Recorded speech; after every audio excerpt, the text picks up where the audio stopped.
Hello everyone, मैं रामजी द्विवेदी दिल्ली सल्तनत की इस व्याख्यान माला में भाग तीसरा लेकर आपके सामने आया हूँ। भाग तीसरे में हम बलवन से लेकर मामलुक डायनेस्टी या गुलाम वंश के आखिरी शासक तक की बात करेंगे। बलवन जो 20 वर्षों तक तो विभिन्न पदों और वज़ीर तक सुशोभित होता है और अगले 20 वर्षों में वो सुल्तान बनता है। सुल्तान बनने की इसकी ये कड़ी कई वर्षों में विभिन्न पदों पर होते हुए आगे बढ़ती है। बलवन 1265 ईस्वी में शासक बनता है और लगभग 1287 ईस्वी तक शासन सत्ता को उपभोग करता है। किंतु इससे पहले बलवन का जो जीवन था वो कुछ इस प्रकार था। बलवन भी इल्वरी तुर्क वंश का था और बलवन को 1235 ईस्वी के पास इल्तुतमिश ने गुलाम के रूप में खरीदा था। ये उन 40 गुलामों में से एक था जिसका संगठन इल्तुतमिश ने किया हुआ था और अंत में यही वो शख्स बनता है जो इस तुकान चहलगानी अर्थात 40 दल का दमन भी करता है। बलवन रजिया सुल्तान के समय में कई महत्वपूर्ण पदों पर स्थापित हुआ। बलवन ने अमीर हाजिब, अमीर आखुर और नायब ममलिकात जैसे पदों पर विभूषित होकर कई वर्षों तक प्रशासनिक पदों का संचालन कार्य कैसे होता है उन सब का उसने उपभोग कर रखा था। ऐसे में 1249 ईस्वी में बलवन अपनी पुत्री का विवाह उस समय के सुल्तान नासरुद्दीन महमूद के साथ कर देता है और इससे प्रसन्न होकर नासरुद्दीन महमूद उन्हें उलुग खां की उपाधि से भी विभूषित करते हैं। साथ ही ये नायब ममलिकात पद पर भी आसीन रहते हैं। बलवन एकमात्र ऐसा वज़ीर था जिसने वज़ीर रहते हुए छत्र का प्रयोग किया, जबकि छत्र का प्रयोग केवल सुल्तान ही कर सकता था। नासरुद्दीन महमूद के बाद दिल्ली सल्तनत के पद पर जब बलवन आसीन हुआ उस समय सुल्तान के पद की गरिमा एकदम गिर चुकी थी और दिल्ली सल्तनत की सीमाएं भी असुरक्षित थीं।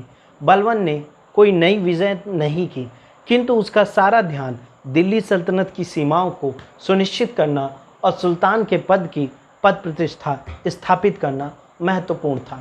उसने राजत्व के सिद्धांत जारी किए जिसमें उसने राजा को दैवीय अधिकार से सुशोभित बताया और राजा को इस पृथ्वी पर ईश्वर की छाया और पैगंबर के बाद दूसरा स्थान प्रोवाइड किया।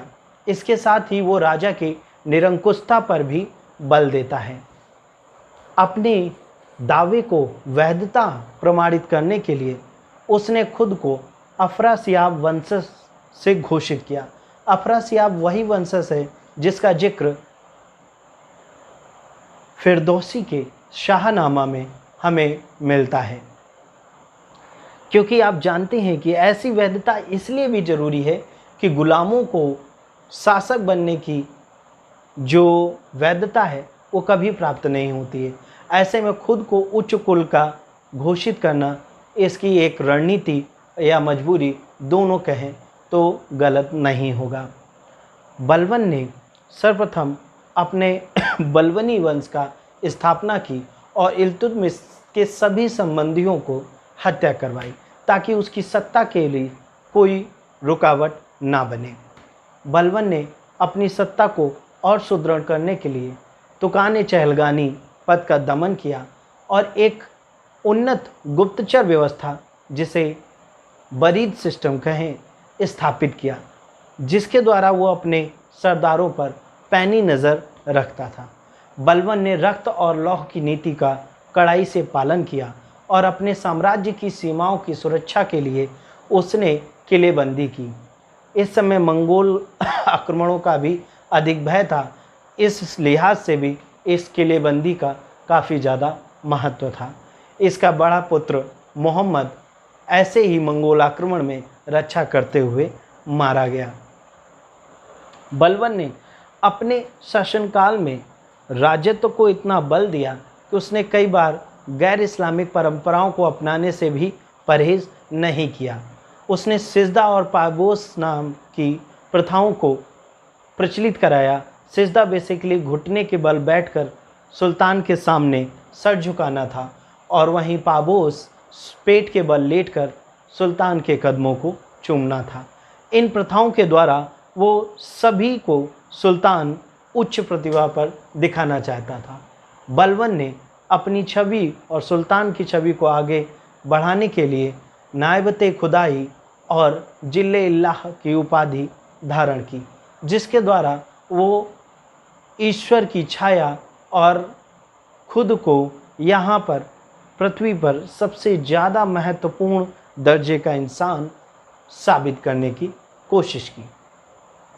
बलबन के बारे में हमें एक चीज़ और सुनने को मिलता है कि बलबन ने कभी भी किसी निम्न कुल के व्यक्ति को कोई पद या किसी प्रकार के राजकीय संरक्षण से वंचित रखा। बलबन निम्न कुल के व्यक्तियों से खास विरोध रखता था।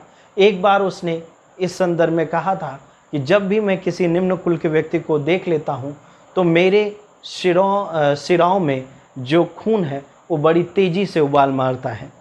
ऐसे में बलबन ने कई महत्वपूर्ण कार्य भी किए। बलबन ने सर्वप्रथम मंगोल सेना से टक्कर लेने के लिए दीवाने अर्ज नाम की व्यवस्था बनाई, जो दीवाने वजारत से बिल्कुल अलग थी। ये एक तरीके से सैन्य विभाग का कार्य भी करता था। बलबन ने इस कड़ी में आगे बढ़ते हुए बंगाल में एकमात्र जो विरोध तुगरिल खान ने किया हुआ था, जो मुगीसुद्दीन की उपाधि धारण कर बंगाल का शासक बना, इस विद्रोह को पराजित किया। बलबन स्वयं वहां गया और सभी विद्रोहियों को मौत की सज़ा सुनाई। इस प्रकार बलबन के शासनकाल में विद्रोह करने की गुंजाइश भी बिल्कुल नगण्य हो गई। इस शक्तिशाली प्रतिष्ठित राजवंश को स्थापित करना बलबन के लिए किसी बड़ी समस्या को आसान कर देने से कम नहीं था। बलबन ने अपने इस शासनकाल में राजत्व के पद और सुल्तान की गरिमा को इतनी पराकाष्ठा पर बढ़ा दिया था कि दिल्ली सल्तनत के जितने भी सुल्तान हुए, अभी तक कोई भी इसके बराबर ना खड़ा हुआ। इसीलिए प्रोफेसर निज़ामी दिल्ली सल्तनत के संगठनकर्ता और एक मजबूत शासक के रूप में बलबन को हमेशा एक वरीयता देते हैं और हबीबुल्लाह भी बलबन को कंसिडरेशन की उपाधि से भी नवाजते हैं। बलबन अपने शासन सत्ता के बाद अपनी सत्ता को जब वो बीमार हुआ तो कैखुसरो को देना चाहता था, जो उसके बड़े पुत्र मोहम्मद का बेटा था। किंतु उसकी मृत्यु के बाद वज़ीरों और सरदारों ने अपना कार्य पुनः प्रारंभ कर दिया और कैखुसरो को मुल्तान भेजकर कैकुवाद, जो बुगरा खां का बेटा था और बलबन का पौत्र, उसे शासक के रूप में मनोनीत किया। कैकुवाद 1287 ईस्वी से लेकर 1290 ईस्वी तक शासन करता है। कैकुवाद बुगरा खां का पुत्र था और बुगरा खां इस समय बंगाल में एक स्वतंत्र शासक के रूप में सत्ता का उपभोग कर रहा था। इस सत्ता को दिलाने के लिए वज़ीर फ़खरुद्दीन का हाथ इसमें सर्वाधिक महत्वपूर्ण था। किंतु फ़खरुद्दीन एक षड्यंत्रकारी प्रकृति का व्यक्ति था। फ़खरुद्दीन पिता और पुत्र को भी मिलने नहीं देता था। ऐसे में एक वाक़या कुछ इस प्रकार घटित हुआ कि बुगरा खां जब अपने पुत्र से मिलने दिल्ली पहुंचा तो एक सुल्तान अपने पिता से और एक पिता अपने पुत्र से मिल रहा था, जिसे कई बाधाओं के बाद मिलना संभव हुआ। और इस पूरी भेंट का जिक्र समकालीन इतिहासकारों ने किया हुआ है। किंतु कैकुवाद की वहाँ के षड्यंत्रकारी अर्थात दिल्ली सल्तनत के सरदारों द्वारा हत्या कर दी जाती है और कैकुवाद के अल्पवयस्क पुत्र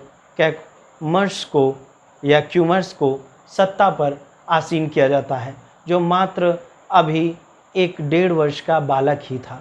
उसकी सत्ता का संरक्षक जलालुद्दीन खिलजी बनता है, जो उसके संरक्षण में उसका संरक्षक बन करके शासन सत्ता को चलाता है। किंतु 3 माह बाद उस छोटे अविवेक सुल्तान की भी हत्या कर जलालुद्दीन खिलजी ममलूक डायनेस्टी का अंत कर खिलजी राजवंश की स्थापना करता है। इस प्रकार दिल्ली सल्तनत के भाग तीसरे में मामलूक डायनेस्टी या गुलाम वंश का अंत करके अब हम अगली कड़ी में खिलजी राजवंश के बारे में पढ़ेंगे। धन्यवाद।